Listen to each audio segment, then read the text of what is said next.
Hey, Margot. Hi. Hello. Margot. Hi, Margot. Hi, everyone. Hello. Nice to hear you, hear your voices. It's Edgar saying he loves you. I love you too. Thank you. Thank you so much. Love you all. Well, the thing is, what I figured out was We love Jamie too. Okay, thank you. I'll tell him.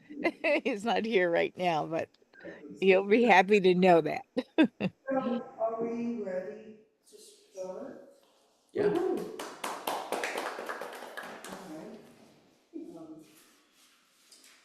So welcome to Faith and Works Unitarian Universalist Congregation, Orange. I am Darcy Hall, the president of the congregation. The church was founded 135 years ago and is an anchor institution here in Orange. Our buildings here in Orange, our campus is the home of the Hub, our vibrant and busy community organization currently celebrating its amazing 10th year. I'm going to light the chalice, but before I light the chalice, I just wanted to say a few brief words about what it is. What is the chalice? What does it mean? So I was very intrigued because when I was growing up as a UU, there was no chalice lighting. You never heard of that. So I looked into this, and it's very interesting because prior to World War II, an organization was formed called the Unitarian Service Committee, and its purpose was to bring refugees from Nazi Germany or Czechoslovakia to America or some kind of safe harbor.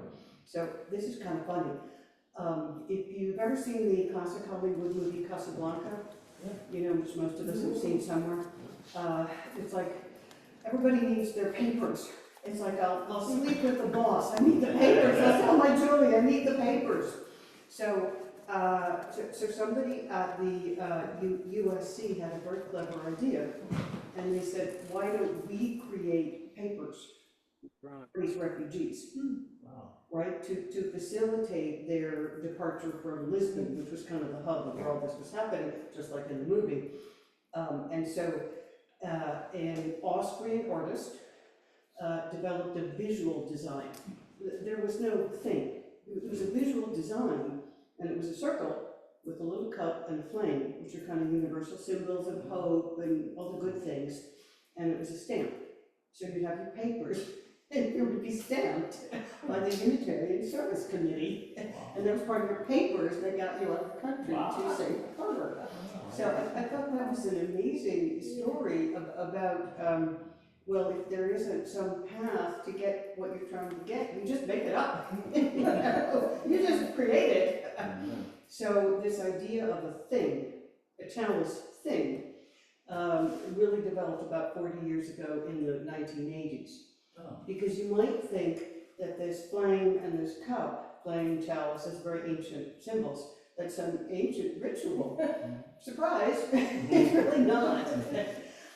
In that spirit, though, of these universal, timeless symbols of hope and resilience, I'm going to light the chalice. And I spent the summer going around to different Unitarian churches, and I kind of collected chalice lighting words in my journey. So this was from a church in the Berkshires.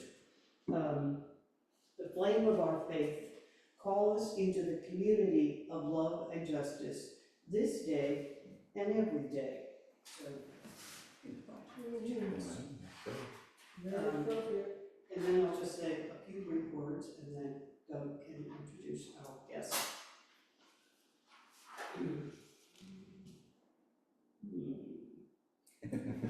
Well, tip it. And yes, or maybe a taller person would like the honor. I'll just tip it. Right, okay. Justice is hard. That's right. Someone else can do it. Thank you.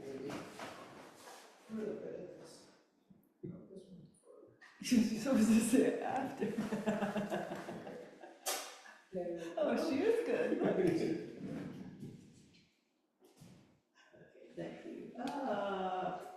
Here we go. Okay.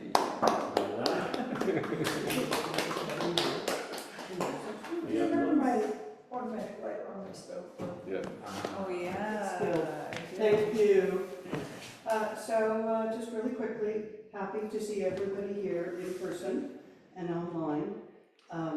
This room is special because we're here, right? That's why it is. And tomorrow is the fall equinox. So the days are not exactly the same length, but pretty close. So, fall is that time when we feel the changing seasons, the nights are longer, the days get colder, and it's also when we come back to Faith Plus Works. So, welcome to our first presentation of the year, and Doug, I think you were going to introduce Edgar. Doug? So, Did Margot call? yeah, Margot, were you going to say something? Sorry. Well, I just wondered, I can't see the speakers. Is it? We're in a little bit of an awkward Oh, okay. Okay. today. So, All right. rather Okay. than staring at our shins, we thought maybe just seeing the presentation would be okay. And you can hear our voices. We can see. Okay. Yes. Okay. That's fine. I just wondered if there's something that you didn't turn on. Okay. Thank you. That's fine. Thanks for bearing with us, Margot. Sure. Happy to be here.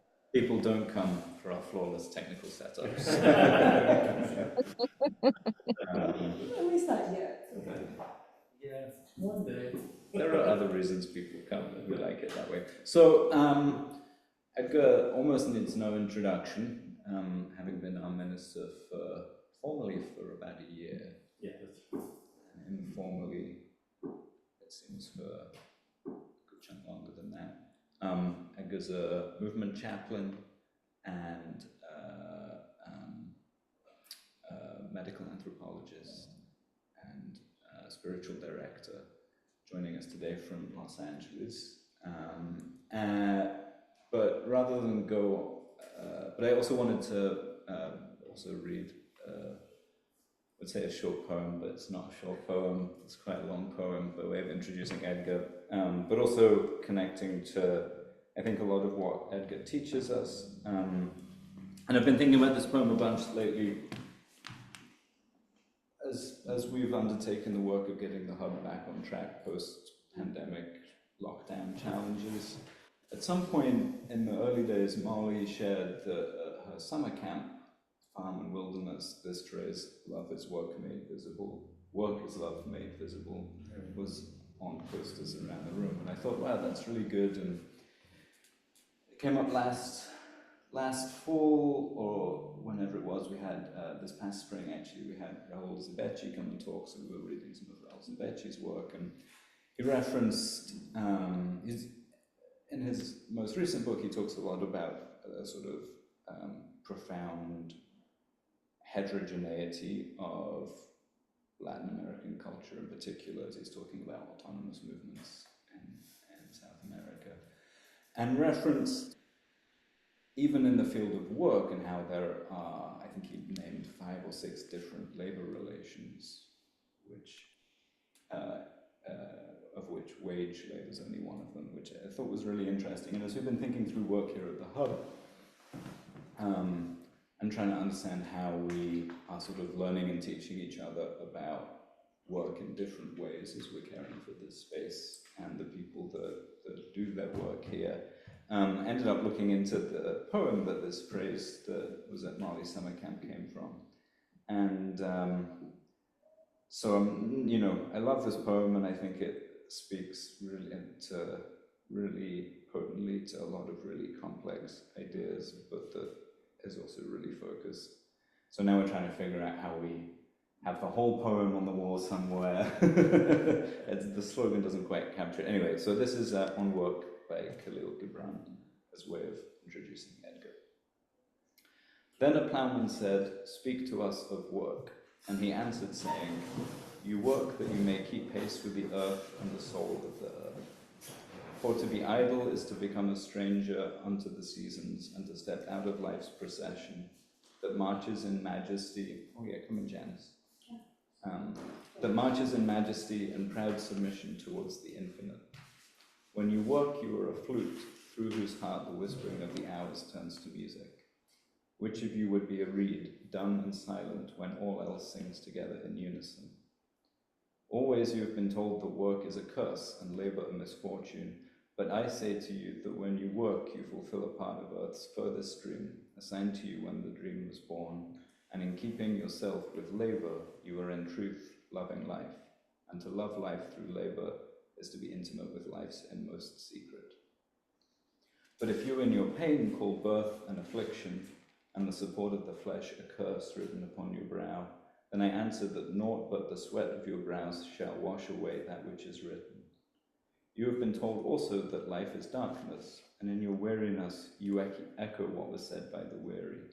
And I say that life is indeed darkness save when there is urge, and all urge is blind save when there is knowledge, and all knowledge is vain save when there is work, and all work is empty save when there is love. And when you work with love, you bind yourself to yourself and to one another and to God. And what is it to work with love? It is to weave the cloth with threads drawn from your heart, even as if your beloved were to wear that cloth. It is to build a house with affection, even as if your beloved were to dwell in that house. It is to sow seeds with tenderness and reap the harvest with joy, even as if your beloved were to eat the fruit.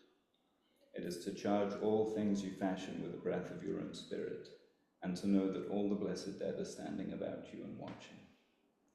Often have I heard you say, as if speaking in sleep, he who works in marble and finds the shape of his own soul in the stone is nobler than he who plows the soul. And he who seizes the rainbow to lay it on a cloth in the likeness of man is more than he who makes the sandals for our feet. But I say, not in sleep, but in the overwakefulness of noontide, that the wind speaks not more sweetly to the giant oaks than to the least of all the blades of grass. And he alone is great who turns the voice of the wind into a song made sweeter by his own loving. Work is love made visible, and if you cannot work with love, but only with distaste, it is better that you should leave your work and sit at the gate of the temple and take alms of those who work with joy. For if you bake bread with indifference, you bake a bitter bread that feeds but half man's hunger.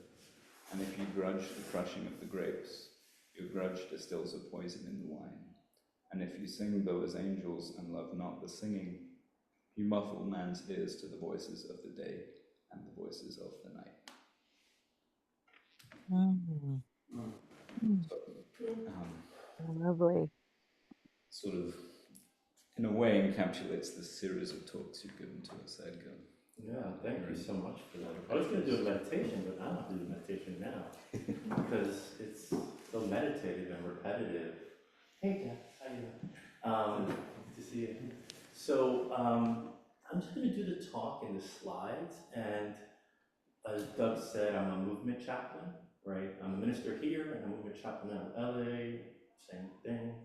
And I just want to share a couple of stories.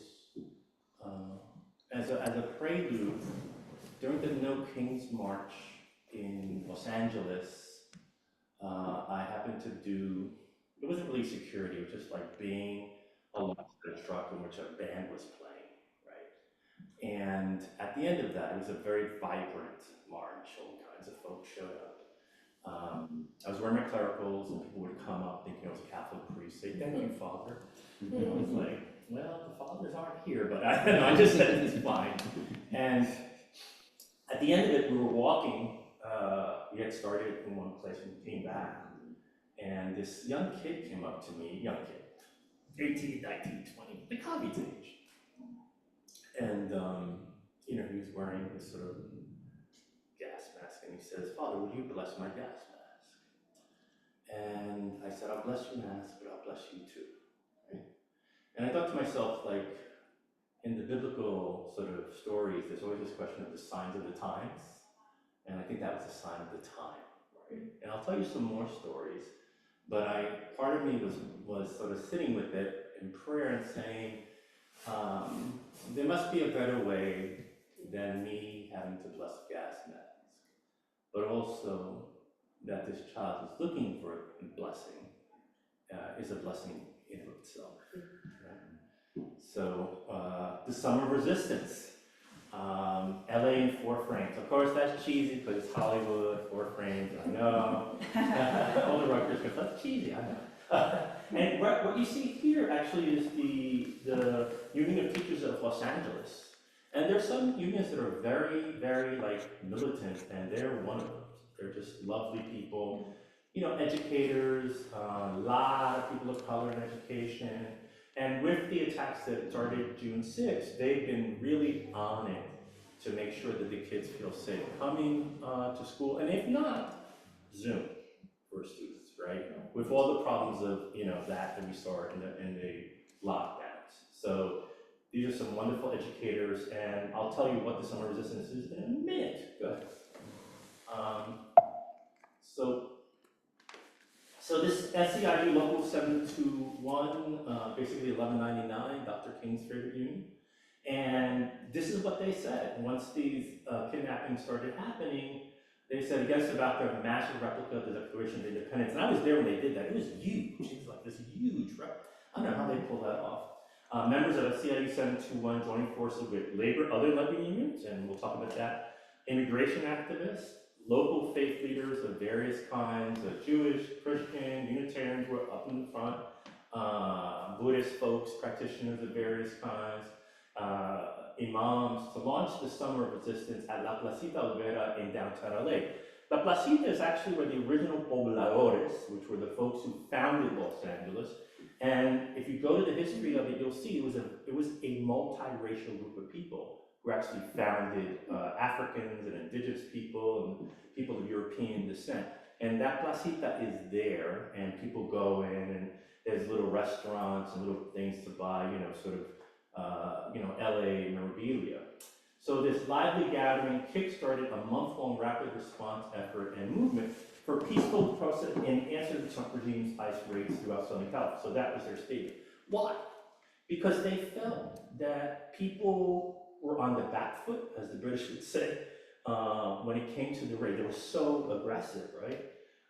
That the SEIU folks started thinking, no, we need a space, a safe space, public space, in front of one of the oldest United Methodist churches in the city, where people can gather and talk and eat and do art and be trained and share science. And that's what they did. They said, we need to confront the fear that people are feeling. And part of that was the union deciding, you know, if you were part of our tent, we paid for your breakfast and your lunch with one of the merchants, small merchants along the little alleyway that's right near the Placita. So I have to give it props to SEIU. They were just magnificent. And they pulled in all their external organizers, who are all young. External organizers, people like who just literally go to a Walmart or something and say, hey, you're interested in the union? And they start the conversation off. So I started sort of talking to them. I said, how do you do that? How do you just go cold into a place that's not a union? And they said, well, we charmed them and then we informed them, right? So it's just lovely to see all these young external organizers. Next slide, please. This is David Rev Dr, who is the leader, actually the co-president of 1199 of legal SEIU, and he got assaulted by the feds trying to defend some immigrants, and he spent 3 days in jail. David is like a very calm guy. He's like your uncle who takes his baseball games, right? And he got living really hurt. And I think that experience of a labor leader being assaulted that way, and then later Alex Padilla, senator, being assaulted that way, I think that shook people and said, okay, we're not playing the same game, something's up. So their response was, we're gonna create a summer resistance. We're gonna invite people into the circle and get it wider and wider. So just for memory's sake, June 6, 2025 will live in infamy in Los Angeles. The fashion district which is not really that fashionable, so ugly as fashion districts are, right? You know, they have factories and buy wholesale. They attacked Andeans, and they basically kidnapped 10, like 30, 40 folks who were working there. ICE just came in, and at that point we didn't know what was going on, so we just rushed over there. I did, I was sick in bed, but my comrades rushed over there and did what they could. They videotaped, that kind of thing. At the same time, most people were detained at the Home Depot in Westlake. They were just grabbed off the streets again. Now, for me, I've told people a number of times, I was a young Jesuit at the time in El Salvador in '86 and '87, and it reminded me of what was happening into the labor movement in El Salvador, right? So I'm gonna reference that again. And remember, the Salvadoran Civil War really gets off in the late '70s, and there's a huge influx of Salvadorans in LA beginning in the '80s. And I think that sort of explains what happened in Los Angeles. That's one of the factors, that memory of resistance, along with this long tradition of the Mexican community and their revolutionary sense. People forget that one of the largest revolutions of the 20th century was the Mexican Revolution of 1910. Bolshevik, Mexican, Chinese. Next. So just a couple learning points, you could tell I was doing this with academics. We're just going to look at this state violence question. And, us who work in the faith communities, our perspective is always, I think, we prefer to always act in nonviolence, in word and deed. But sometimes it depends on the historical situation, right? So if we remember our civil rights history, you have Dr. King, you have James Lawson, you have Bayard Rustin, you have Miss Septimer Clark, you have Miss Ella Baker. There's a whole tradition there. Rosa Parks, Miss Rosa Parks, but there's also the Deacons of Defense, right? So there's both and. And I wanted to think about, because I'm a social scientist, this question of what's the difference between organized and spontaneous resistance? So that's a question I still have. I don't have the answer to that, but it'd be interesting for you guys, if you have ideas around that, especially since so many of you are urbanists and you're about the built environment. What things are allowed in a built environment, what things are not allowed. Next, so frame one, labor union organizing in defense of mostly non-union immigrant workers. In the person of jornaleros, which is basically day laborers in Spanish, and vendedoras ambulantes, which are basically the women who sell, food, drinks, all kinds of stuff in the street throughout the whole of LA. And those of you who've been to LA know it's a megalopolis. It's endless. It's like wild, It doesn't quite have a center, right? It has the downtown, but sort of laughable downtown compared to what we have. So my question is why? I mean, this is actually Pablo from Endelon, and one of their slogans was "Solo el pueblo salva el pueblo." Only the people will save the people. Let's say that since we're in Solo el pueblo salva el pueblo. Only the people will save the people. Right. So we can think about, wow, it's almost like, that's interesting because it's also a condensation of struggle, right? That's the way to think about it. What is the deep labor, radical Mexican and Central American histories in Los Angeles that made this an anchor of the summer resistance? Well, the reason the unions took on this action was a lot of the union members are immigrants, recent immigrants, children of immigrants, second, third generation children of immigrants, and they understood that the water in which people swim includes undocumented people in their families.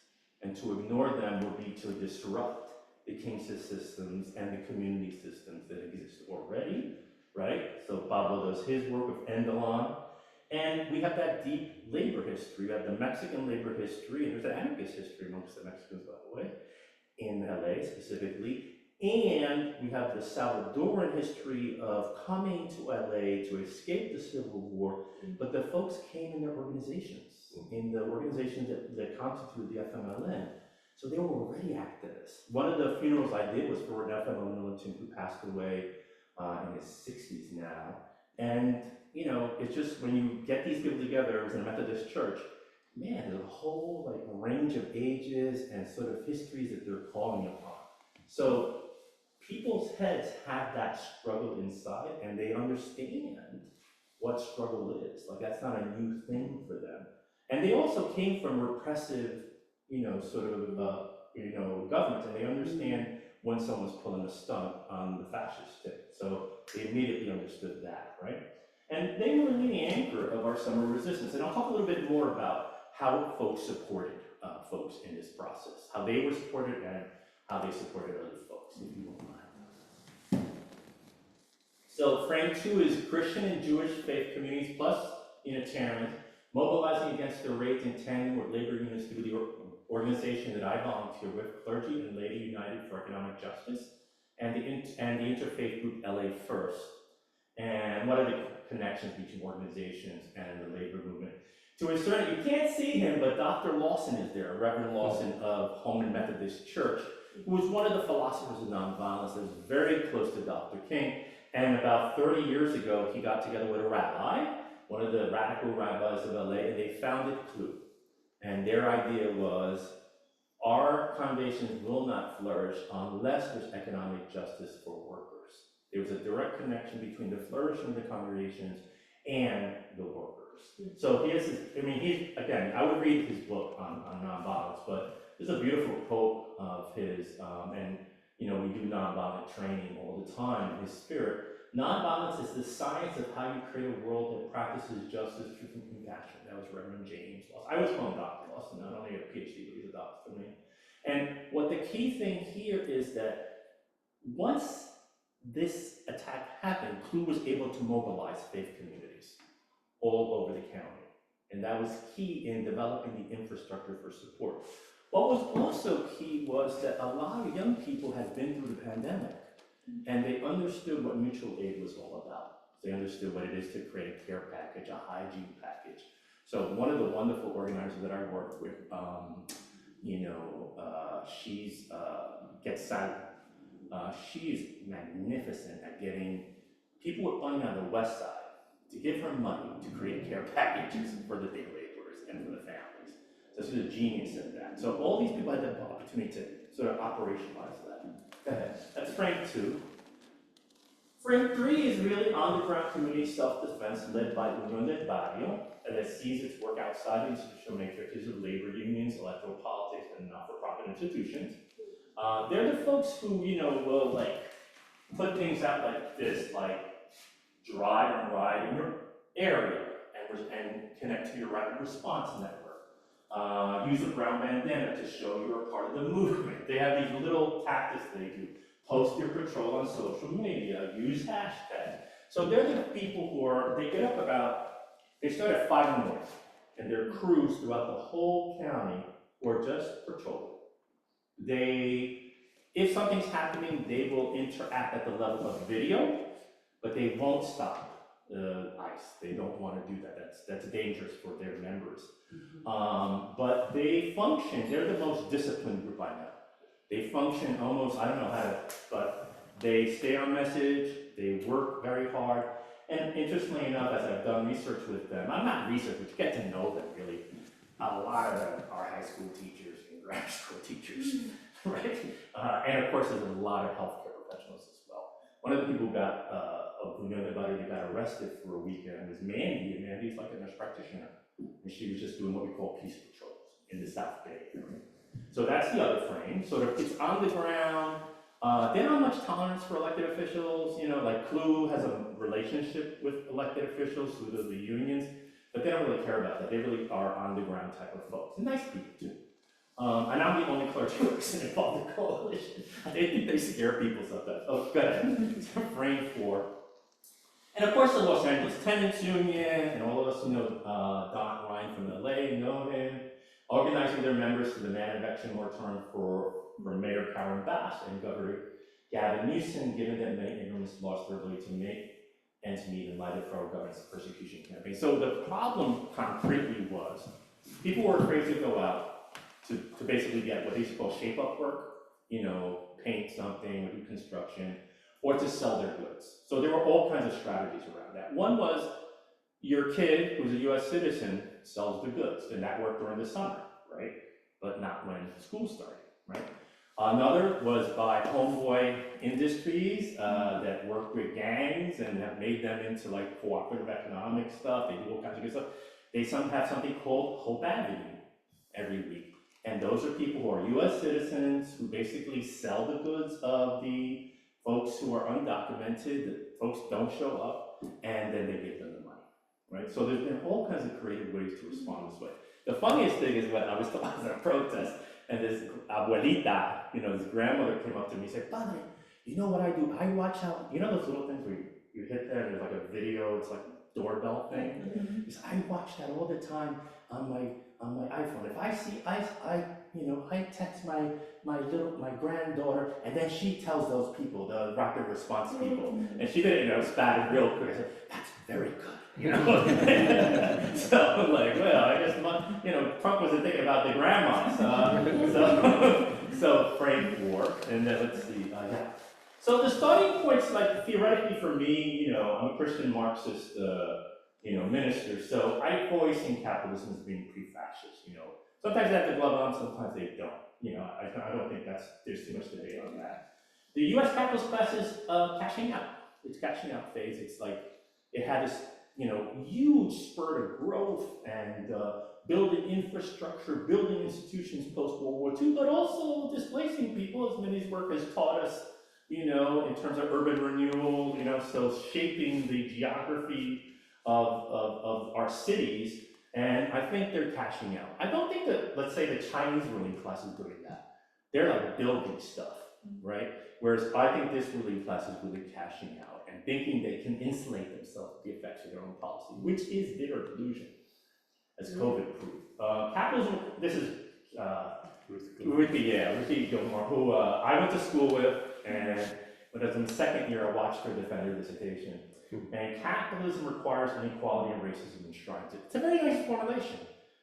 Capitalism requires inequality, and racism gives it back. It says, oh, it's racism, no empirical reality, so here's the ideological justification for, getting that loop. And this, of course, is the joke in the box, the climate change stuff, right? And our hasten process of institutional destruction and mass abandonment. Yet, what I see on the ground in LA and other places is people actually building institutions that they control and have access to and have almost like agency.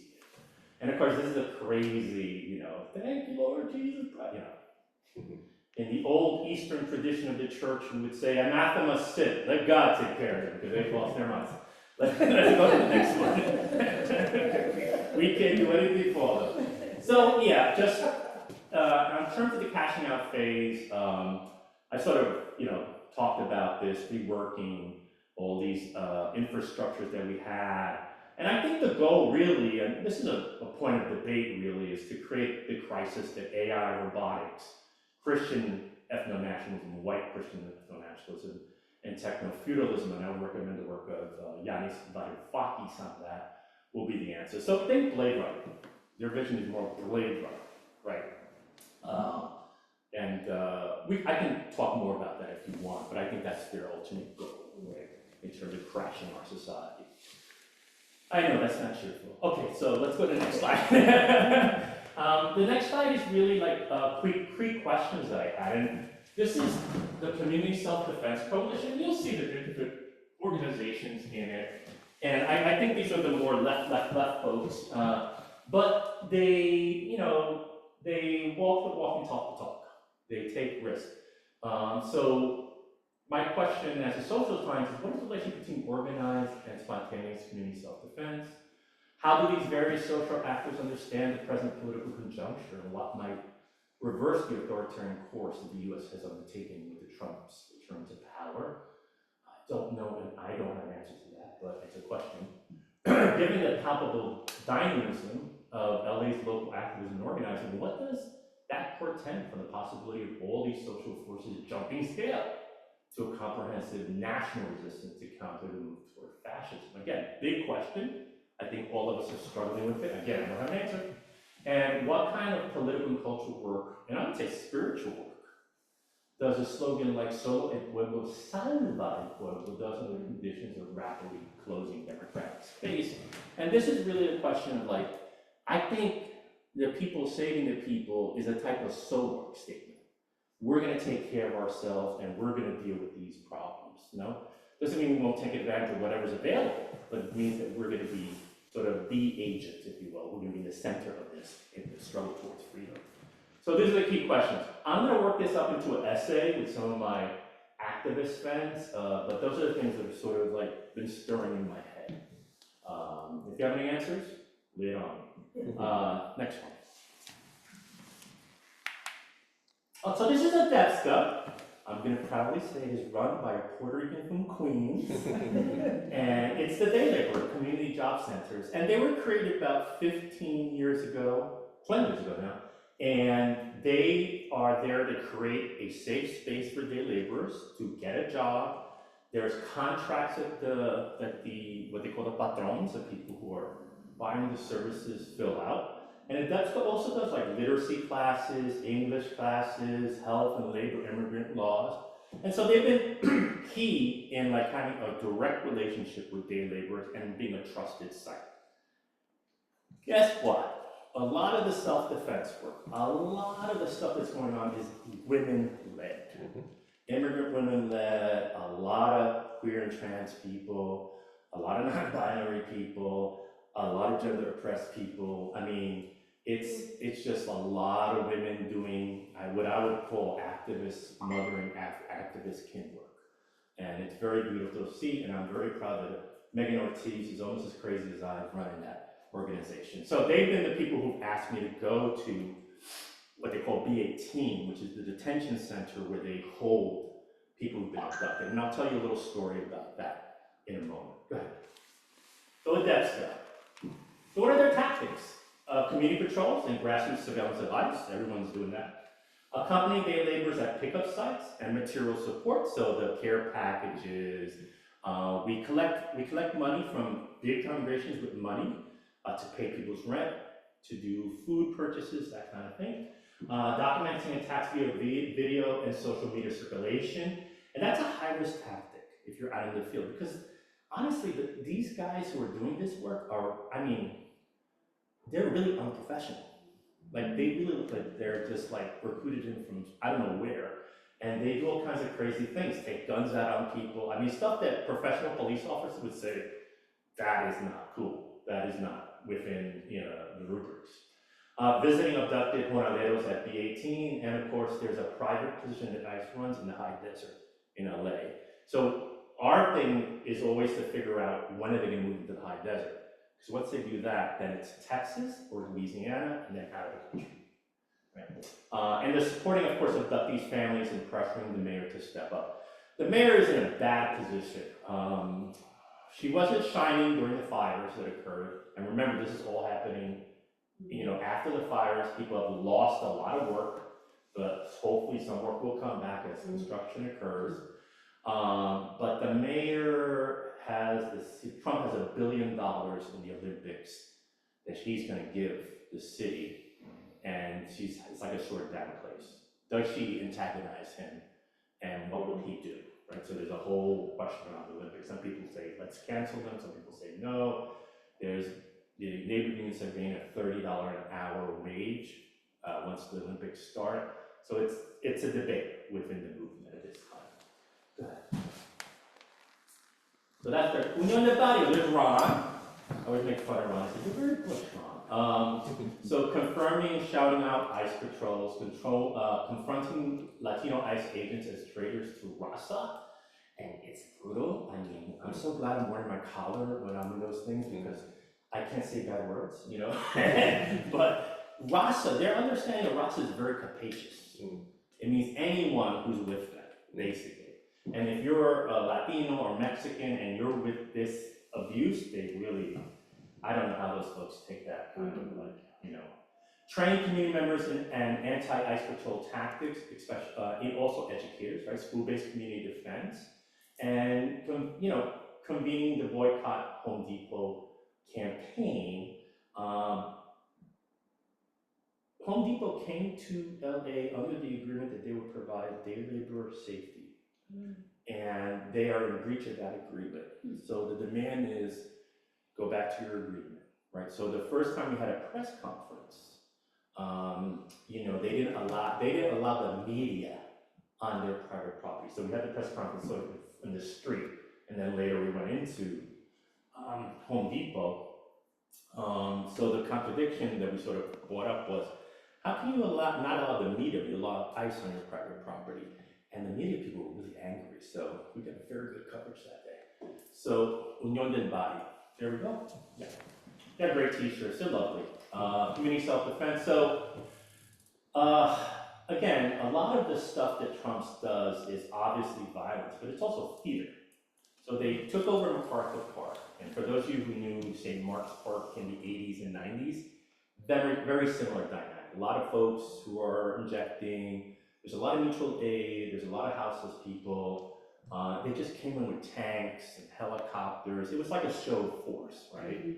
So it was ridiculous, and that's the first time that the mayor showed up and said, these people need to get out of here, right? So it was one of those moments, one of those defining moments. Go ahead. Okay, so let's go back to SEIU. Oh, yeah, okay, yeah, no, that's good, yeah. So, and this is one of our problems. So this is the union-based march, right, a lot of faith communities. This is the Union del Barrio-based march. One was Tuesday and the other was Saturday. I went to both. We really should be doing one thing, right? But we're not there yet. We're not there yet. We're still, I don't know what it is, but there's still some tension there, and some sense of like, we did this first, or you stole this from us. So hopefully, as a clergy person, in that relation, I'm going to try to keep on saying, we should really work together. Really should work together. I think that's my role. And I think the role of Unitarians too. We should work together. We should be unified. And next one. Yeah, so the summer resistance, right? Just what I told you, leadership was taken back. That's Pastor Q. Love Pastor Q. He has what he calls Church Without Walls on Skid Row. Pastor Q has this big white van, and he has chairs inside. And on Friday evenings, he shows up, brings the chairs out. There's people with pianos, and we have church in the street. And he actually was the person who convinced this family they were going to close up their Korean market, and they've made it into a people's market. And very progressive Korean folk, religious people who Q had a relationship with, and now there's like a people's market in Skid Row, which is really lovely. Fear and panic abounded. Safe Base had it created, and basically this is, the thing I already talked about. We can move on from there. Thank you. Go past the key.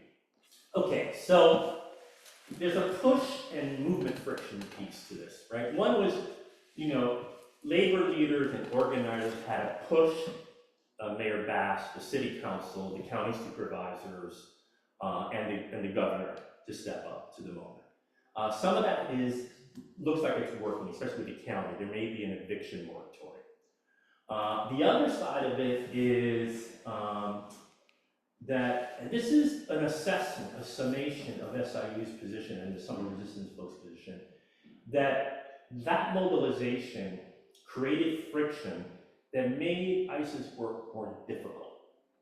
Therefore, it seems like, and I agree with them from my own observation, that the kidnappings sort of plateaued, and the kidnappings would have been much worse had the summer resistance not existed. So when you think, what can we do? Well, mobilize, because it does create friction, and it creates problems, and you want to be that for these folks executing these plans.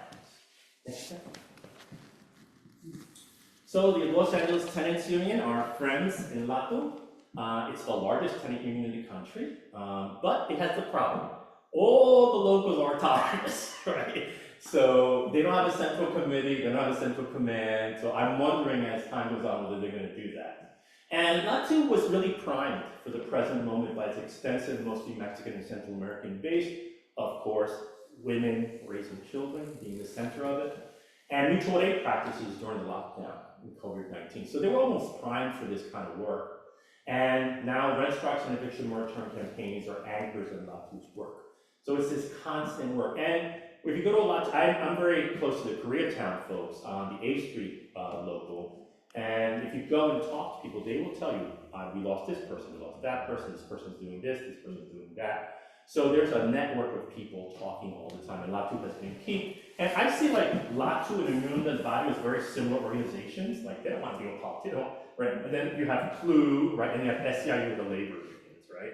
So we have to sort of bridge that gap a little bit. But they all have bases and they do very good organizing work. And the unions, of course, have a national projection and a lot of resources. And CLU has much more resources than, say, Latu has. Latu is based on membership dues, and so is, Unión del Barrio. Go ahead. So, when thinking about models for organizing during civil society disruption, I like to think of those two models, right? The sort of 501c3 CLU Debska model, and also the Latu and Unión del Barrio model, right? Or SIU Unite Here, those are the union models. I think we need them all, right? And one of the things that I saw happen was some of the resources from the big organizations got sent to the more, not as wealthy organizations. And I think that's going to continue. And the other thing is that people are entrepreneurial, so they sell merchandise, right? There's all kinds of t-shirts you can buy. And, Unión del Barrio and Latu are not influenced by the Democratic Party or philanthropy, so they have their different methods and practices. And I think one thing that we can do as time goes on is have those interchanges in terms of methods and practices. This is the Cape Town local. I had a very interesting experience with them. We had an assembly of Cape Town members, and we asked them, they did like a breakout groups, and we asked them to create images of the moment. And the groups produced all these paintings or like drawings, I guess, and all those like demons and dragons. And I was like, oh yes, I see. This is sort of like, oh man, the devil's let loose on us type of deal. And so it's that sort of like popular education piece, sort of that thing that's really interesting to me. And I did a people's mass in the street about a week or two ago. And the theme of the mass was with God and the people, all is possible. Con Dios y el pueblo, todo es posible, So we keep on getting those little people, only people save the people, those kind of things. Yeah, this is phantom limb politics. And this is my opinion. So, I think people are suffering from a political form of phantom limb syndrome. We can imagine that we can reincarnate the kind of political body, if you will, that we used to have. And I think one of the things I noticed in LA with the No Kings March was different positions. Like people were like, we're defending the Constitution. We're defending the electoral process. Burn it down, right? Let's create cooperatives. So you see this combined and uneven consciousness about what the solutions are, what the possible analysis is. And quite frankly, that's how popular movements are. There's no like uniformity in that sense, right? So we're learning slowly. I mean, my own thing is, I do not think we can go back, but there are lessons to be learned from the past, so we can't trash it either. I happen to every Saturday, every 2 Saturdays, I hang out with a bunch of young communists who do food distribution. They have a free clinic and they have a social care clinic. I'm the pastoral presence, so I pray with people and give out little crosses and talk to them. And their politics are interesting. I don't particularly agree with some of that stuff, but at the level of practice, they're trying to learn things, and I think that's fine. That's fine. They're slowly learning how to build this. So I just put that in because I was running out of images, and as you know, that's an image from Mexican culture. And it's that notion that death is not, ever permanent, right? That we're always in relationship to the living and the dead. Go ahead. So jumping scale. Jumping scale. Yay! Who's that? So I did a little plug-in for U of O and the hub and everything, both at St. Peter's and in Rutgers, so you might be getting some of those kids coming in. So I think the left forces, as I describe them, progressive forces, are awakening at the local level. I think they've been awake for a while. And jumping to national scale is going to be sort of messy, and there'll be errors, and it'll be uneven. We tend to underestimate the negative traction of the last 40 years and the landscape we're working in politically and culturally. But I do think that we're beginning to think about that middle level scale and that national scale. So let me tell you, I'm going to end with a couple of stories, right? One is this, that about 2 or 3 weeks ago, we had like a healing circle for day laborers on WhatsApp. We didn't use Zoom because people don't use Zoom. Day laborers don't, but they use WhatsApp. And you can actually do it in video, I didn't even know that. And we got it together, there was me, and there was a traditional healer. So Marx did the traditional healing, I did the more like semi-Catholic, semi-Christian type of deal. And people talked, right? And there was one couple, the man, I had actually visited him in B18, Don Aníbal. And when I saw him, he said, Padre, I'm just gonna sign the deportation letter, I'm just tired, it's 11 days, right? So he signed it, he went to Guatemala. And his wife is still in the States, she's selling her stuff and then going to Guatemala. And in the healing session, and this is sort of, I don't know what language to use, it was edifying. A lot of these folks said, I have no rancor in my heart. I pray for the president, I pray for the country. I do not want to hold that anger inside. Part was like, what? You should be burnt. I mean, I'm like resistant to that, right? But I was like, I guess, and part of it was, I can't take that on. I can't take that hate on because it'll destroy me, right? And I thought to myself, whatever revolutionary nonviolence is, that's it. That's it in practice, right? And then a week or 2 ago, I visited Don Aníbal's nephew who'd been captured, Analdo. So I went in, and basically the bank thing where they have the little speaker, it's like a glass, that's what we were dealing with. So you're talking in the glass. I bought a bunch of clothes because it's freezing in the dungeon, and it's like, I could only use one, I could only give him one clothing item, and it was this sweater. And it can't have a hood, can't have strings, okay? So I give it to him, and we talked, and he said, I signed the letter as well, deportation. Basically, the stress test or something, looking for that. And then I went to Debska, talked to Lupe, he's my contact, one of my contacts. And I left the clothes there, and the clothes had like sweatshirts, sweatpants, red sneakers, underwear, toiletry. And I called the family, told what happened, and I gave them messages back and forth. And his cousin I said, okay, well, you can go to Debska and pick up the clothes. And he says, no, we want to donate it to Debska for people who need it more than we do. And I said to myself, that's grace.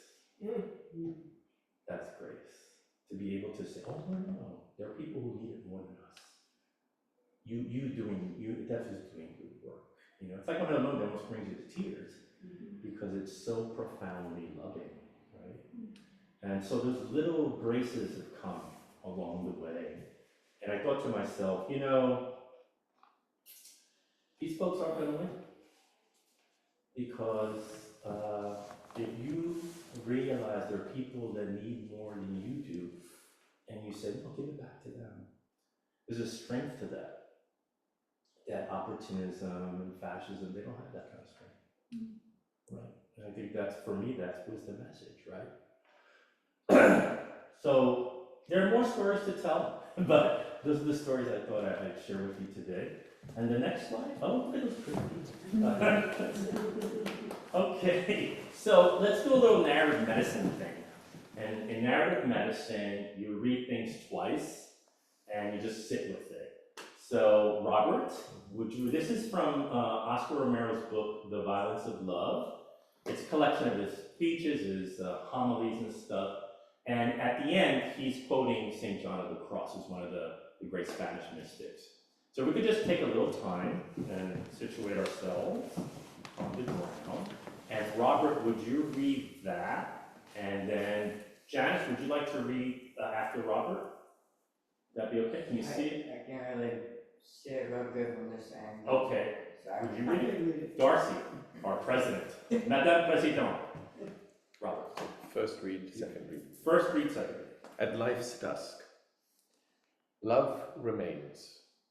The present shape of the world is passing away. And all that's left is the joy of having used this world to establish God's realm here. All pomp, all triumph, all egotistical capitalism passes. All of life's false successes will pass away with the shape of the world. All that happens. What does not fade is love. When one has turned money, property, work into one's vocation for the service of others, then the joy of sharing and the feeling that everyone is family remains. In the twilight of life, you will be judged by love.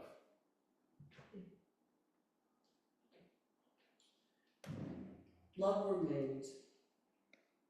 The present shape of the world is passing away, and all that's left is the joy of having used this world to establish God's realm here. All pomp, all triumph, all egotistical capitalism passes. All of life's false successes will pass away with the shape of the world. All that happens, what does not fade, is love. When one has turned money, property, work into one's vocation for the service of others, then the joy of sharing and the feeling that everyone is family remains.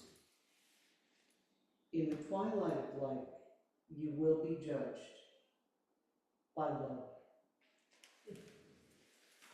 And in our church, we end with Amen, Ashe. Amen. Ashe. Thank you. And I'm happy to have conversation, questions, things that came up. And then, of course, announcements. Perhaps I'll extinguish the chalice.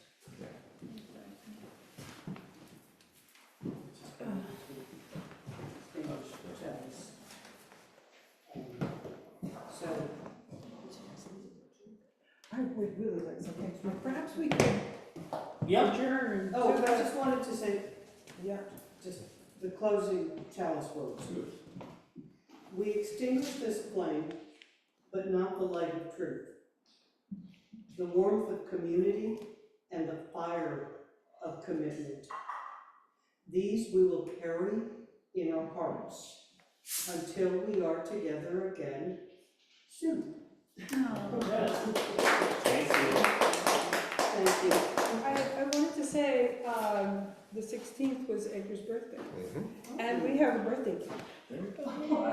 Happy birthday. So perhaps we could adjourn to. Oh, yes, that would be lovely. Margot, I'm sorry you're not here to have birthday cake with us, but it's been good to see you. Hi, Margo. Hello. Thank you. You guys, it's been wonderful being here. And I have a great, you guys enjoy the cake. Wonderful to see you all. Oh, And I so enjoyed this, Edgar. Thank you. Thank you so much. Okay. See you after. Great. Bye-bye. Bye-bye. Wonderful to see you.